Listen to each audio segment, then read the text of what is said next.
এই জন্যই নবীজি বলেন আউয়ালু মা ইউহাসাবু বিহিল আবদু ইয়াউমাল কিয়ামাতিস সালাহ।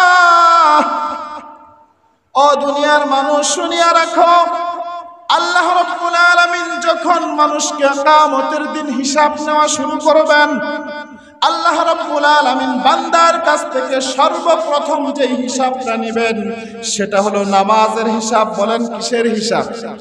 নামাজের হিসাব। ও মুসলমান, যার নামাজের হিসাব ঠিক থাকবে তার বাকি সমস্ত কিছুর হিসাব ঠিক থাকবে। যার নামাজের হিসাবের মধ্যে গন্ডগোল হয়ে যাবে, যার নামাজের হিসাবের মধ্যে কমতি হয়ে যাবে, যার নামাজের হিসাব ঠিক মতে দিতে পারবে না, সে সমস্ত হিসাবের মধ্যে গন্ডগোল লাগায়া দিবে।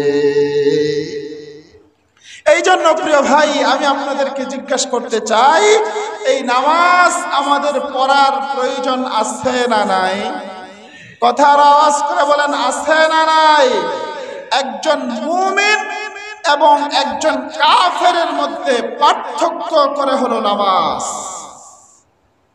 একজন কাফেরকে আপনি চিনবেন কিভাবে, আর একজন মুমিনকে আপনি চিনবেন কিভাবে?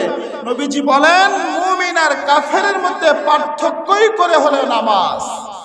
এই জন্য নবীজি সাল্লাল্লাহু আলাইহি ওয়াসাল্লাম আর হাদিসের মধ্যে বলেন, قال النبي صلى الله عليه وسلم من ترك صلاة متعمدا فقد كفر। কোন মানুষ যদি ইচ্ছাকৃতভাবে, মুসলমান খুব ভালো করে বুঝবেন, কোন মানুষ যদি ইচ্ছাকৃতভাবে উযরে শাদীদ শরীয়তের উযুর ব্যতীত এক ওয়াক্ত নামাজকে ছেড়ে দেয়, সে যেন কুফরি করলো। বলেন কি করলো? কথা বলেন, কুফরি করলো। আর কোন মানুষ যদি আল্লাহ রাব্বুল আলামিনের সঙ্গে কুফরি করে, বলেন তো দেখি সে আর মুমিন থাকে নাকি? সে আর মুসলমান থাকে নাকি? ও মুসলমান, নবীজির এই হাদিস দ্বারা বোঝা যায়, কোন মানুষ যদি ইচ্ছাকৃতভাবে এক ওয়াক্ত নামাজকে ছেড়ে দেয় তাহলে সে কাফেরে পরিণত হয়ে যায়। এই জন্য প্রিয় ভাই, আমি আর আপনি চিন্তা করে দেখি, আমি আপনি কয় ওয়াক্ত নামাজ পড়ি আর কয় ওয়াক্ত নামাজ ছেড়ে দেই? চিন্তা করা যায়? এই জন্য মুসলমান ভাইরা আমার, আল্লাহ রাব্বুল আলামিন এই দুনিয়ার মধ্যে তার বান্দাদেরকে সবচেয়ে বড় বিধান, সবচেয়ে বড় আমল দিয়েছেন হলো নামাজ।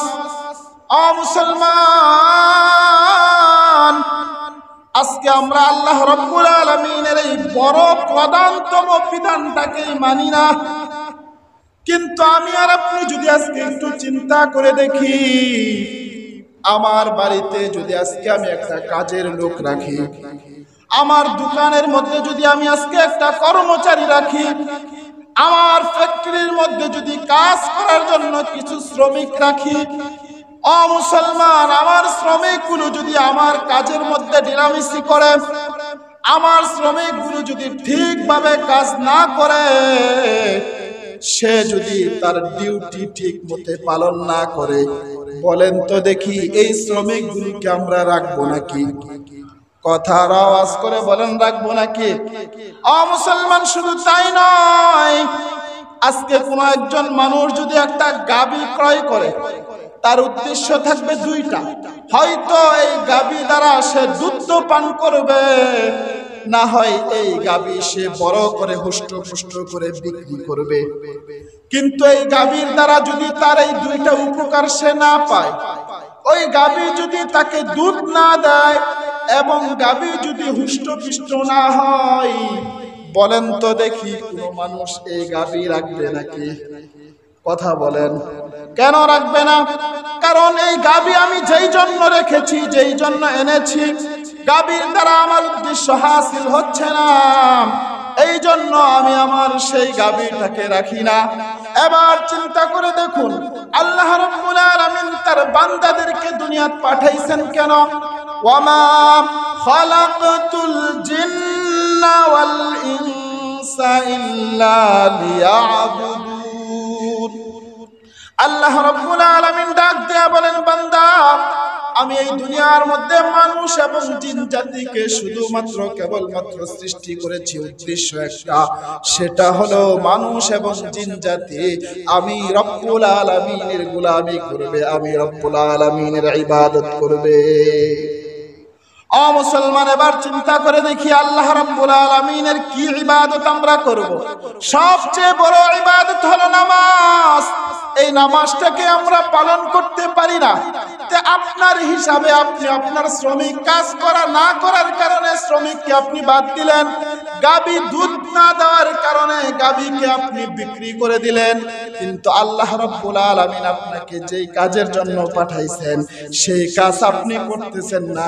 এরপরেও আল্লাহ রাব্বুল আলামিন আপনাকে কোনোদিন না খাওয়ায় রাখছে। কথা বলে, আল্লাহ রাব্বুল আলামিন আপনাকে অসুস্থ দিয়া ঘরের মধ্যে বয়া রাখছে, আল্লাহ রাব্বুল আলামিন আপনাকে অভাব দিয়া না খাওয়া রাখছে। ও মুসলমান, না কথা তো ছিল আপনি আল্লাহর হুকুম মানবেন না, আল্লাহ আপনাকে রিজিক দিবেন না।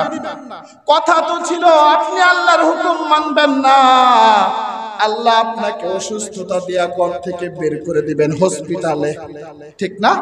কথা তো এমন ছিল, কিন্তু কেন করেন না? তার কারণ হলো দুইটা নাম আছে আমার রবের। বলেন কয়টা নাম? দুইটা নাম। এক নম্বরের নাম হলো রহমান, আরেকটা নাম হলো রহিম। ও মুসলমান, আল্লাহ রাব্বুল আলামিন এই নামের উসিলায় বান্দাকে, প্রত্যেকটা বান্দাকে, কাফির মুশরিক আর বেঈমানকে এই দুনিয়ার মধ্যে রিজিক দেন, দুনিয়ার মধ্যে মেরে ফেলেন না, দুনিয়ার মধ্যে অসুস্থতা দেন না, দুনিয়ার মধ্যে অভাব অনটন দিয়া বেইজ্জতি করেন না। কিন্তু কিয়ামতের ময়দান যখন কায়েম হয়ে যাবে তখন কিন্তু আল্লাহ রাব্বুল আলামিন এই দয়াটা করবেন না।